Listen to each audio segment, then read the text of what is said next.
Les mots et les choses par Michel Foucault. Chapitre 1. Les suivantes. Le peintre est légèrement en retrait du tableau. Il jette un coup d'œil sur le modèle. Peut-être s'agit-il d'ajouter une dernière touche, mais il se peut aussi que le premier trait encore n'ait pas été posé. Le bras qui tient le pinceau est replié sur la gauche. Dans la direction de la palette, il est pour un instant immobile entre la toile et les couleurs. Cette main habile est suspendue au regard, et le regard, en retour, repose sur les gestes arrêtés. Entre la fine pointe de pinceau et la cire de regard, le spectacle va libérer son volume. L'on sent un système subtil d'esquive. En prenant un peu de distance, le peintre s'est placé à côté de l'ouvrage auquel il travaille. C'est-à-dire que pour le spectateur qui actuellement le regarde, il est à droite de son tableau qui, lui, occupe tout l'extrême gauche. À ce même spectateur, le tableau tourne le dos. On ne peut en percevoir que l'envers, avec l'immense châssis qui le soutient. Le peintre, en revanche, est parfaitement visible dans toute sa stature, en tout ça. Il n'est pas masqué par la haute toile qui, peut-être, va l'absorber toute l'heure, lorsque, faisant un pas vers elle, il se remettra à son travail.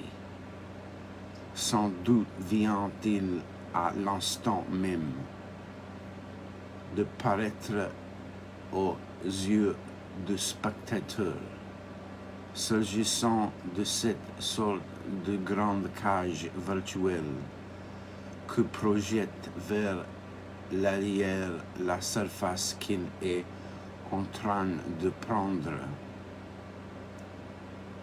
On peut le voir maintenant, en un instant d'arrêt, au centre neutre de cette oscillation.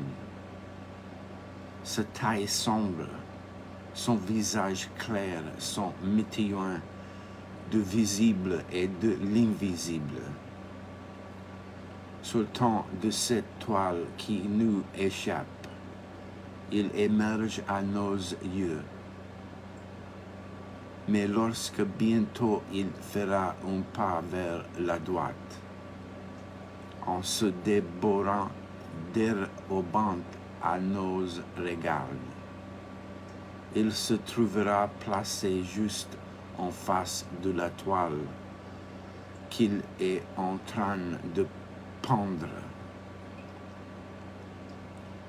Il entrera dans cette région où son tableau, négligé un instant, va pour lui redevenir visible sans ombre ni réticence, comme si le peintre ne pouvait à la fois être vous sur le tableau où il est représenté et voir celui où il s'emploie à représenter quelque chose.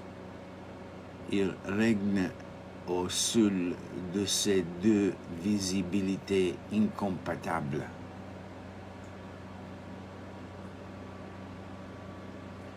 Le peintre regarde, le visage légèrement tourné et la tête penchée vers l'épaule.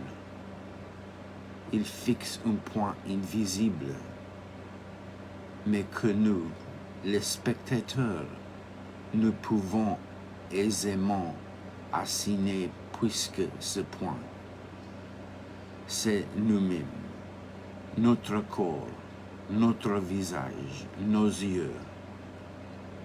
Le spectacle qu'il observe est donc deux fois invisible, puisqu'il n'est pas représenté dans l'espace de tableau, et puisqu'il se situe précisément en ce point aveugle, en cette cache essentielle où se dérobe pour nous-mêmes notre regard au moment où nous regardons. Et pourtant, cette invisibilité, comment pourrions-nous éviter de la voir, là sous nos yeux, puisqu'elle a dans le tableau lui-même son sensible équivalent, sa figure scellée. On pourrait en effet deviner ce que le peintre regarde. S'il était possible de jeter les yeux sur l'étoile à laquelle il s'appliquait. Mais de celle-ci on n'aperçoit que la trame, les montants à l'horizontale et à la verticale, l'oblique de chevalet.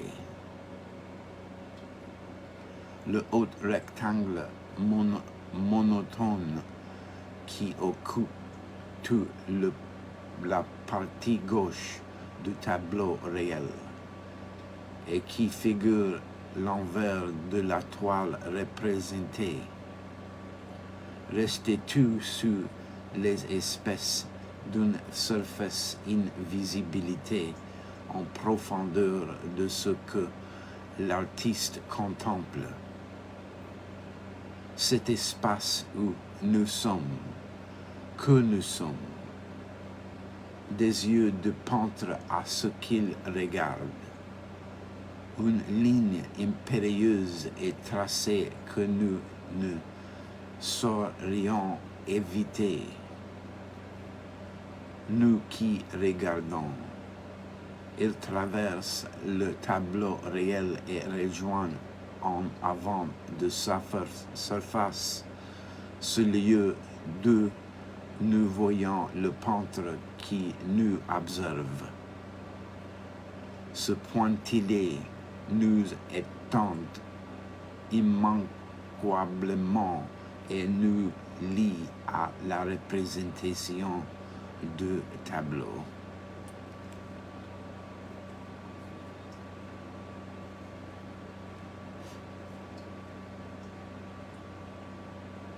En apparence, ce lieu est simple.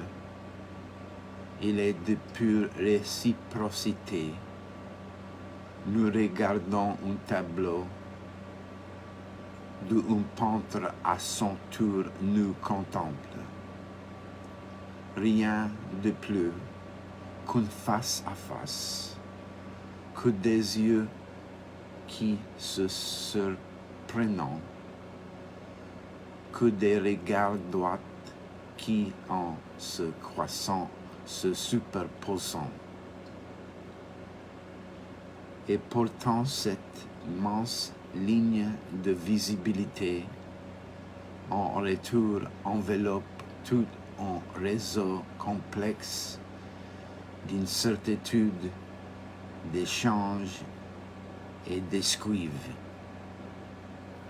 Le peintre ne dirige les yeux vers nous que dans la mesure où nous nous trouvons à la place de son motif.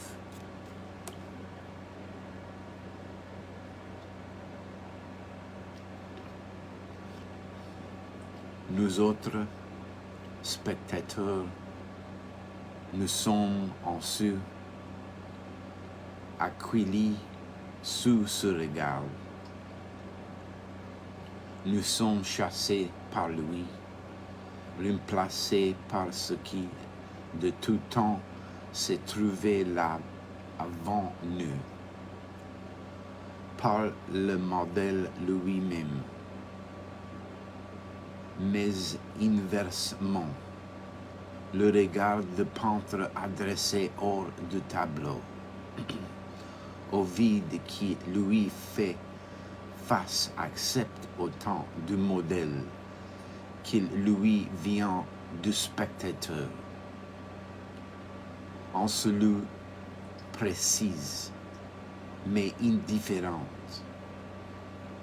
Le regardant et le regarder s'échangeant sans cesse. Nul regard n'est stable, ou plutôt, dans le silence neutre du regard qui transperce la toile à la perpendiculaire, le sujet et l'objet. Le spectateur est le modèle inversant leur rôle à l'infini. Et la grande toile retournée à l'extrême gauche du tableau exerce là sa seconde fonction. Obstinément invisible, elle empêche que soit jamais repérable ni définitivement établi le rapport des regards. La fixité opaque qu'elle fait régner d'un côté rend pour toujours instable le jeu des métamorphoses qui au centre s'établit entre le spectateur et le modèle. Parce que nous ne voyons que cet envers,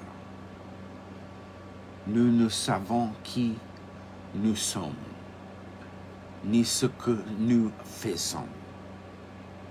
Vous, ô voyants, le peintre fixe actuellement un lieu qui, d'instant en instant, ne cesse de changer de contenu, de forme, de visage, d'identité. Mais l'immobilité attentive de ses yeux renvoie à une autre direction qu'ils ont suivie souvent déjà, et que bientôt, à n'en plus douter, ils vont reprendre, celle de la toile immobile sur laquelle se trace, et tracée peut-être depuis longtemps et pour toujours.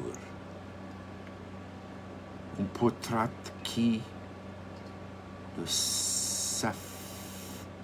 s'effacera jamais plus. Si bien que le regard souverain du peintre commande une triangle virtuel qui définit en son parcours ce tableau d'un tableau. Au sommet, sur le point visible, les yeux de l'artiste, à la base, d'un côté, l'emplacement invisible du modèle, de l'autre, la figure probablement esquissée sur la toile retournée. Au moment où il plaçant le spectateur dans le champ de leur regard, les yeux du peintre, le cessant, le contraignant à entrer dans le tableau,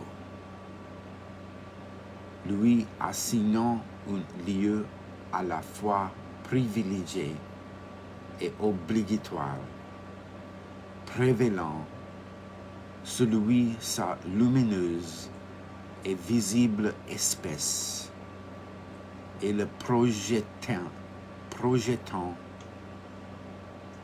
sur la surface inaccessible de la toile retournée. Il voit son invisibilité rendue visible pour le peintre et transposée en une image définitivement invisible pour lui-même. Surprise qui est multipliée et rendue plus inévitable encore par un piège marginal à l'extrême droite. Le tableau recoite sa lumière d'une fenêtre représentée selon une perspective très courte. On n'en voit guère que l'embrasure, si bien que le flux de lumière qui répand largement baigne à la fois d'une même générosité deux espaces voisins, entrecroisés, mais irréductible la surface de la toile,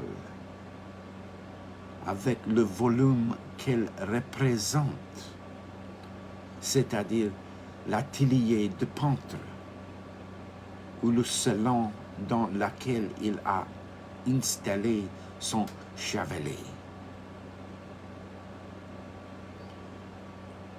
Et en avant de cette surface, le volume réel qu'occupe le spectateur ou encore le site irréel du modèle. Et pour courant la pièce de droite à gauche, la vaste lumière dorée importe à la fois le spectateur vers le peintre et le modèle vers la toile. C'est elle aussi qui, en éclairant le peintre, le rend visible au spectateur et fait briller comme autant de lignes d'or aux yeux du modèle, le cadre de la toile énigmatique où son image transportée va se trouver enclose.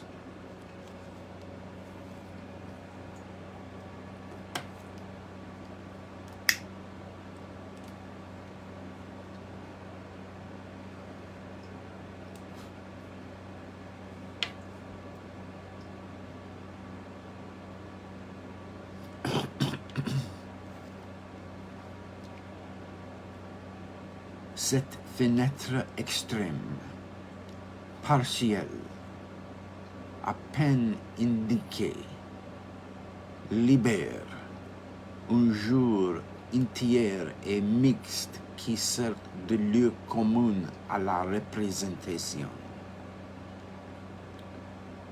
Elle équilibre à l'autre bout du tableau la toile invisible, tout comme celle-ci, en tournant le dos au spectateur,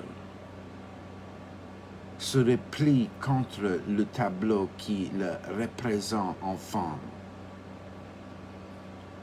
Par la superposition de son envers visible sur la surface du tableau porteur, le lieu pour nous inaccessible où scintille l'image par l'excellence. De même la fenêtre, pour ouverture, instaure un espace aussi manifeste que l'autre est scellé, aussi commun au peintre, au personnage, au modèle, au spectateur, que l'autre est solitaire, car nul ne le regarde pas, même le peintre. De la droite, dépenche par une fenêtre invisible le pur volume d'une lumière qui rend visible toute représentation. À gauche s'étend la surface qui esquive.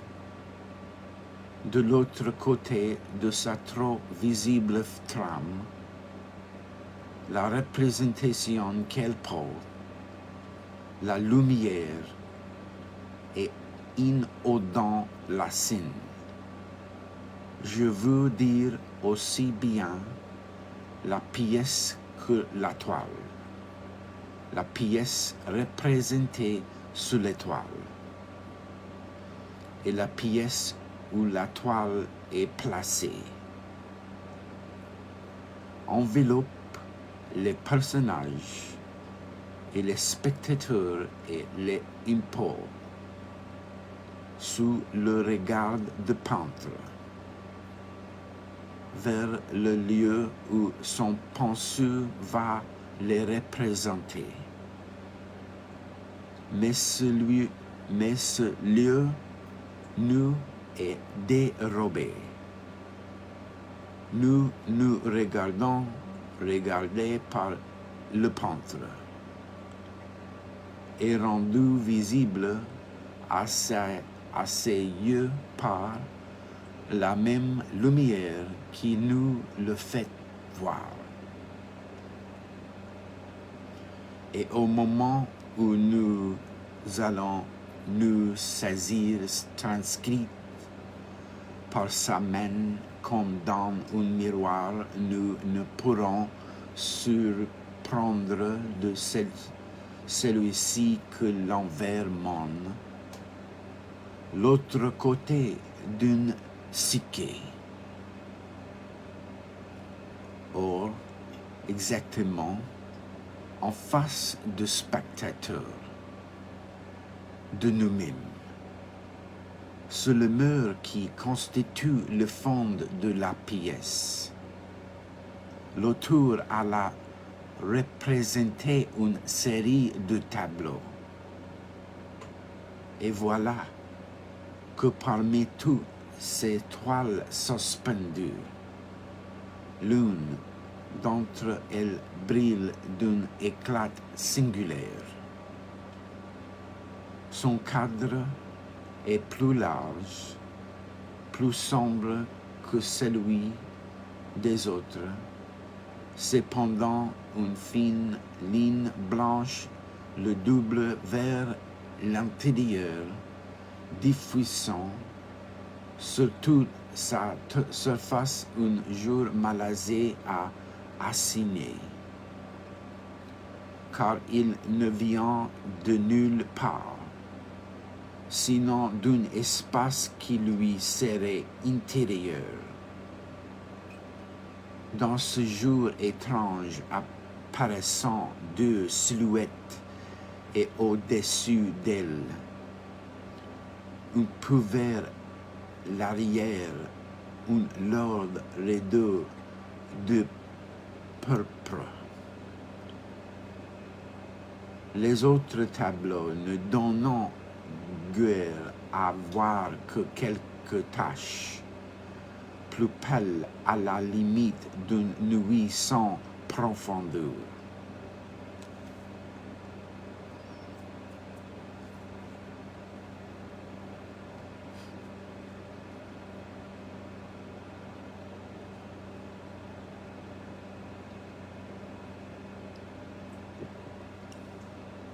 Celui-ci, au contraire, s'ouvre sur un espace, un recul ou des formes reconnaissables.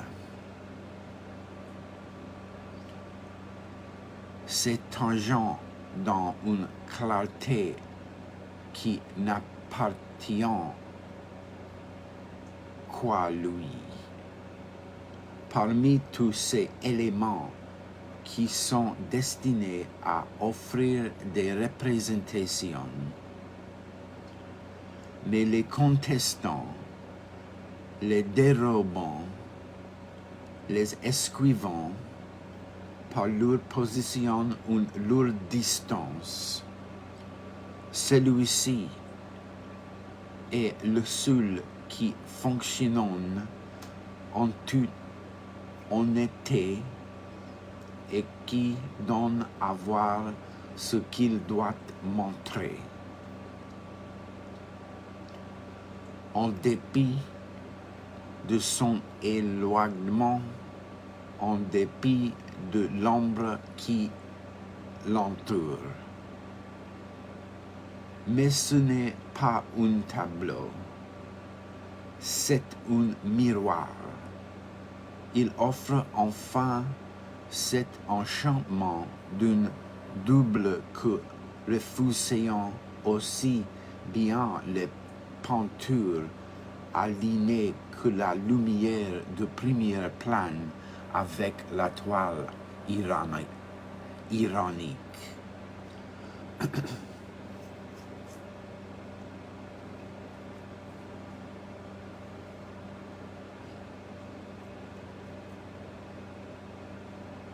De toutes les représentations que représente le tableau, il est la seule visible, mais nul ne le regarde.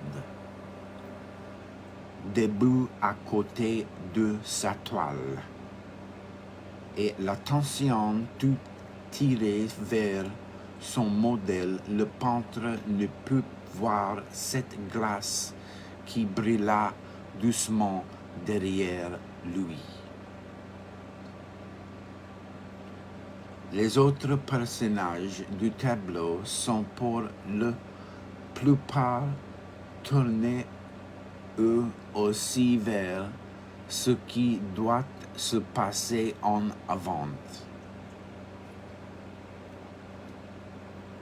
vers la claire invisibilité qui borde la toile,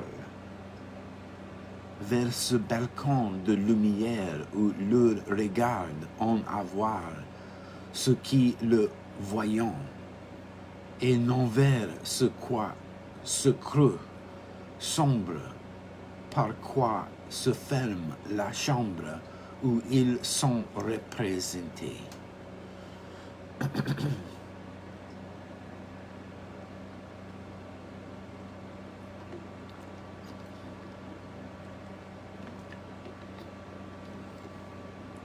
Il y a bien quelques têtes qui s'offrent de profil, mais aucune n'est suffisamment détourné pour regarder.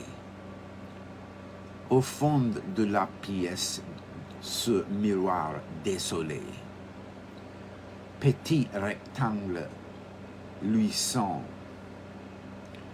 qui n'est rien d'autre que visibilité, mais sans aucun regard qui puisse s'en emparer, la rendre actuelle et jouir de fruits, meurt tout à coup ce son spectacle.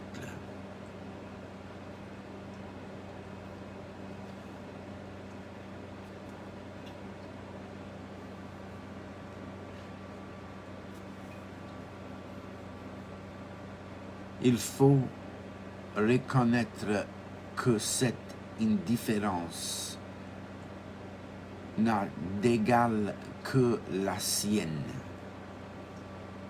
Il ne reflète rien, en effet, de ce qui se trouve dans le même espace que lui et le peintre qui lui tourne le dos,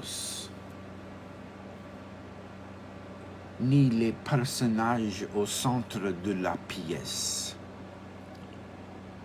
En sa claire profondeur, ce n'est pas le visible qu'il mire. Dans la peinture hollandaise, il était de tradition que les miroirs jouant un rôle de redoublement. Ils répétaient ce qui était donné une première fois dans le tableau. Mais à l'intérieur d'un espace irréel, modifié, rétréci, recourbé, on y voyait la même chose que dans la première instance du tableau, mais décomposé et recomposé selon une autre loi. Ici, le miroir ne dit rien de ce qui a été déjà dit. Sa position pourtant est à peu près centrale.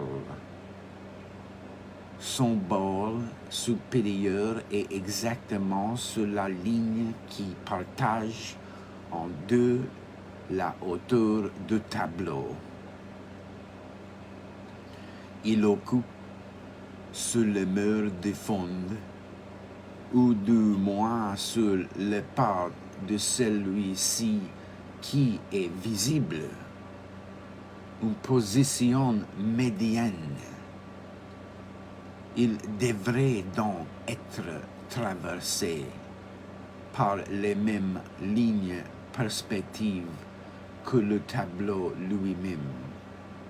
On pourrait s'attendre qu'un même atelier, une même peintre, une même toile se disposant en lui selon un espace identique.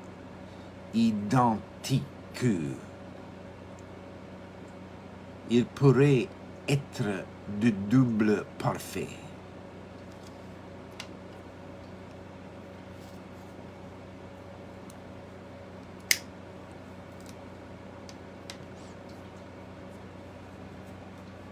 Or, il ne fait rien voir de ce que le tableau lui-même représente.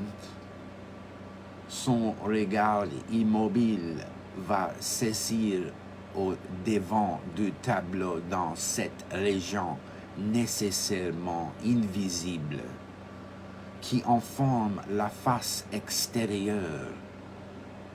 Les personnages qui y sont disposés, au lieu de tourner autour des objets visibles, Ce miroir traverse tout le champ de la représentation, négligeant ce qu'il pourrait y capter et restitue la visibilité à ce qui demeure hors de tout regard. Mais cette invisibilité qu'il surmonte n'est pas celle du cachet. Il ne contourne pas un obstacle. Il ne détourne pas une perspective. Il s'adresse à ce qui est invisible à la fois par la structure du tableau et par son existence comme peintre.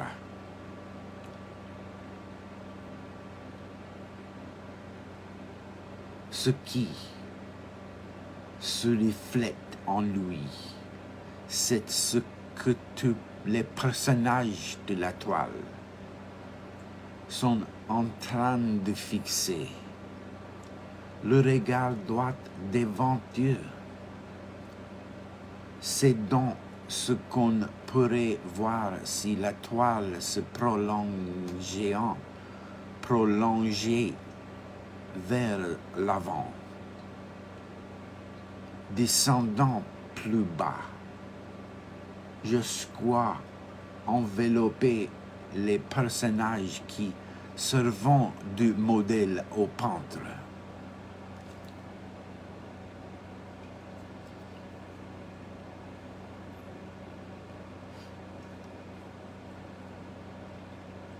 Mais c'est aussi, puisque la toile s'arrête là, donnant à la voir le peintre et son atelier, ce qui est extérieur au tableau, dans la mesure où il est tableau, c'est-à-dire fragment rectangulaire de lignes et de couleurs chargées de représenter quelque chose aux yeux de tout spectateur possible.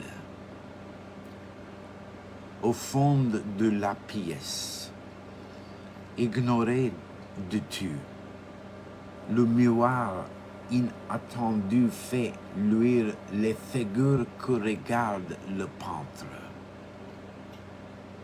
Le peintre en sa réalité représentée, objectif de peintre au travail,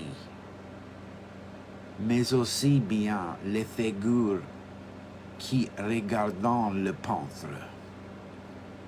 En cette réalité matérielle que les lignes et les couleurs ont déposé sur l'étoile.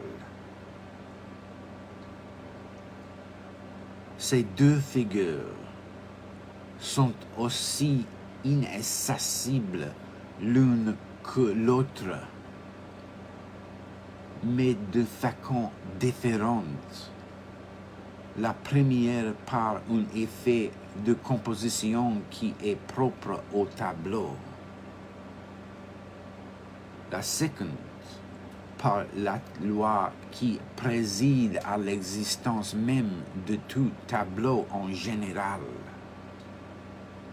Ici, le lieu de la représentation consiste à amener l'une à la place de l'autre dans une superposition instable. Ces deux formes de l'invisibilité et de les rendre aussitôt à l'autre extrémité du tableau, à ce pôle qui est le plus hautement représenté,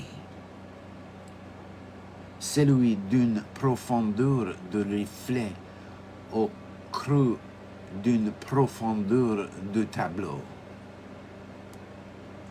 Le miroir assure une métaphysise métaphise de la visibilité qui entame à la fois l'espace représenté dans le tableau et sa nature de représentation. Il fait voir au centre de la toile ce qui du tableau est deux fois nécessairement invisible. Étrange, fécond d'appliquer au pied de la lettre, mais en le retenant le conseil que le vieux Pachero avait donné.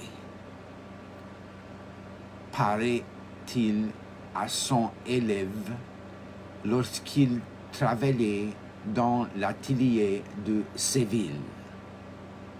L'image doit sortir du cadre.